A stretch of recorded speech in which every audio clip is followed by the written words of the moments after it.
Major രവിക്കെതിരെ പരാതി നൽകി പ്രതിപക്ഷ നേതാവ് പിണറായി വിജയൻ. ഇന്നസെന്റിന്റെ മരണാനന്തര ചടങ്ങുമായി ബന്ധപ്പെട്ട് തെറ്റായ കാര്യങ്ങൾ പ്രചരിപ്പിക്കുന്നു എന്നാണ് പരാതി. ആഭ്യന്തരമന്ത്രിക്കും DGPക്കുമാണ് പരാതി നൽകിയത്. VS അനു വിവരങ്ങളുമായി ചേർന്നു. അനു, പരാതിയിൽ പ്രതിപക്ഷ നേതാവ് പറഞ്ഞിരിക്കുന്ന കാര്യങ്ങൾ എന്തൊക്കെയാണ്? സലിംകുമാറിന്റെ മരണാനന്തര ചടങ്ങുകളിൽ പങ്കെടുത്ത മുഖ്യമന്ത്രി VD സതീശന്റെയും അതുകൂടാതെ തന്നെ ഇന്നസെന്റ് മരിച്ചപ്പോൾ അന്ന് മുഖ്യമന്ത്രിയായിരുന്ന പിണറായി വിജയൻ പങ്കെടുത്തു എന്ന് പറഞ്ഞുകൊണ്ടൊരു വ്യാജ AI ചിത്രം കൂടെ വെച്ചുകൊണ്ടായിരുന്നു അന്ന് മേജർ രവിയുടെ ഒരു ഫേസ്ബുക്ക് പോസ്റ്റ് ഉണ്ടായിരുന്നത്. അതായത് 50 വാഹനങ്ങളും 500-ലധികം പോലീസുകാരുമായിട്ടാണ് പിണറായി വിജയൻ ഇന്നസെന്റിന്റെ ഭൗതിക ശരീരം കാണാൻ വേണ്ടി എത്തിയത്. അവിടെ നാട്ടുകാരൻ തടഞ്ഞു വെച്ചു.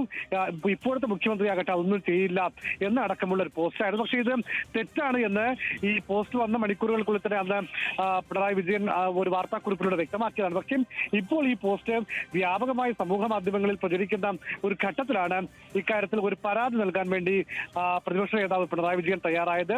ആഭ്യന്തരമന്ത്രി രമേശ് ചെന്നിത്തലയ്ക്കും സംസ്ഥാന പോലീസ് മേധാവി DGP റവാഡ ചന്ദ്രശേഖരനുമാണ് ഇപ്പോൾ പിണറായി വിജയൻ ഈ പോസ്റ്റുമായി ബന്ധപ്പെട്ട പരാതി നൽകിയിരിക്കുന്നത്. ഓക്കെ അനു, ശരി.